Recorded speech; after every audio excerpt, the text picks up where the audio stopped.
बिस्मिल्लाहिर्रहमानिर्रहीम। अस्सलाम वालेकुम। वेलकम टू खाना पकाओ जी। खाना पकाओ जी में आज मैं बना रही हूँ मटन कौरमा। रिक्वेस्ट आई थी कि बहुत कम चीज़ों के साथ और बहुत जल्दी जो रेसिपी बन जाती है मटन में वो बता दें। तो ये मटन कौरमा बहुत ही आसानी से और बहुत मज़े का बन जाता है बहुत कम टाइम में। तो चलिए शुरू कर लेते हैं अपनी रेसिपी। बहुत कम चीज़ें जाएंगी इसमें। ये कुछ चीज़ें मेरे पास लहसुन प्याज है। प्याज मीडियम साइज़ के 3 होंगे। एक लहसुन है बड़ा पूरा, तो 1 किलो ये मटन है और 2 मेरे पास बड़े टमाटर है, कुछ गरम मसाला धनिया वगैरह है, थोड़ा सा अदरक है।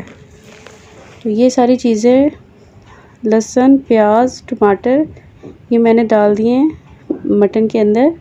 वैसे तो कौरमा प्याज फ्राई करके बनता है, मगर इस तरह से ज़्यादा इजी और जल्दी बन जाएगा और बिल्कुल टेस्ट उससे भी ज़्यादा बेहतर आएगा। 1 चम्मच नमक डाल दिया इसमें और आधी चम्मच चिली पाउडर का डालूंगी। दोनों मैंने मिर्चें दोनों तरह की डालनी है ताकि कलर भी अच्छा सा आ जाए और टेस्ट भी आ जाए।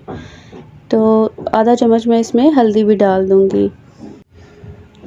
ये सिर्फ 2-3 चीज़ें डालनी है मटन में। मटन के अंदर जितना कम मसाला डालें उतना ज़्यादा ये अच्छा टेस्ट इसका आता है, वरना सिर्फ मसालों का ही टेस्ट आता है। ये किसी भी तरह बनाए तो मसाला आप कोशिश किया करें कम से कम रखें हर तरह का। यहाँ तक कि लहसुन प्याज भी इतना डालें जितना उसमें ज़रूरी है। कुछ लोग होते हैं जो काफ़ी सारा डाल देते हैं।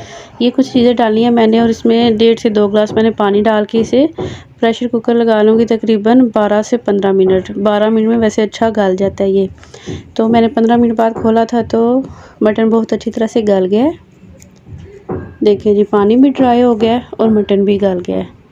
मैंने सोचा था कि टमाटर के ऊपर वाला छिलका उतार लूँगी, मगर इतना अच्छी तरह वो भी सॉफ्ट हो गया कि उतारने की ज़रूरत नहीं है। बहुत अच्छी तरह वो भी मैश हो जाएगा। बहुत ही इजी और लजीज रेसिपी है ये।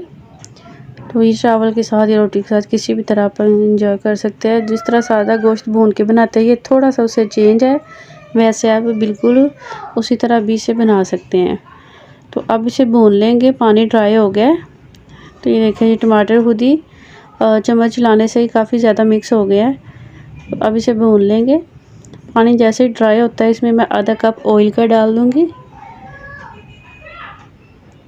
ये देखिए जी, पानी ड्राई हो गया। इसमें आधा कप ऑयल का जाएगा। ऑयल का कप इसमें डालेंगे आधा। फिर इसमें मेरे पास 8 से 10 दाने काजू के थे, मैंने उनका पेस्ट बना लिया है। तो पेस्ट मैंने बनाना था दूध में, तो मगर वो मेरे पास था नहीं, दही में इसमें जाना था। आधा कप इसमें दही भी जाएगा। तो फिर मैंने दही के साथ ही काजू का पेस्ट बना लिया। दोनों चीज़ों को अच्छा सा ब्लेंड किया है। तो बहुत स्मूथ सा एक पेस्ट बन के तैयार हो गया था। वो भी अभी हम जैसे ही थोड़ा सा गोश्त को भून लेते हैं तो फिर वो भी ऐड कर देंगे। कौरमा किसी भी तरह का हो, रेड कौरमा हो या वाइट कौरमा हो। ये देखिए जी, मैंने काजू का और दही का जो पेस्ट बनाया हुआ था वो इसमें डाल दिया है। कौरमा किसी भी तरह का हो, उसमें ये नट्स ड्राई फ्रूट कोई ना कोई बादाम या काजू ज़रूर जाता है उसमें। इसका टेस्ट ज़्यादा इन्हेंस हो जाता है और पता चलता है फिर ही कि ये कौरमा बना हुआ है। वैसे भुने हुए गोश्त में और कौरमे में कोई फ़र्क नहीं लगता अगर ये ना डालें तो।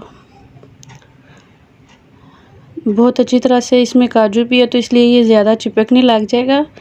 तो बहुत ख्याल से इसे अब भून लेना है। फिर से ये सारा ड्राई होके ऑयल अलहदा हो जाए तब तक इसे भूनेंगे। इधर ही मैंने इसमें 3 से 4 सब्ज़ मिर्चें काट के वो डाल दी थी। बिल्कुल लास्ट पे जूनियर कटिंग करके अदरक वो डाल देंगे। तो गोश्त बहुत अच्छी तरह से भुन गया था। मैंने इसमें 1 गिलास पानी डाला है, उसे भी आधा पका के जब आधा गिलास पानी रह गया तो हमारा मटन कौरमा तैयार हो गया है। ये देखिए जी, बहुत ही अच्छा टेस्टी बिल्कुल लाइट फ्लेवर के साथ मटन कौरमा बिल्कुल रेडी है। आप ज़रूर ट्राई कीजिएगा। इंशाल्लाह फिर मिलेंगे, तब तक के लिए अल्लाह हाफिज़।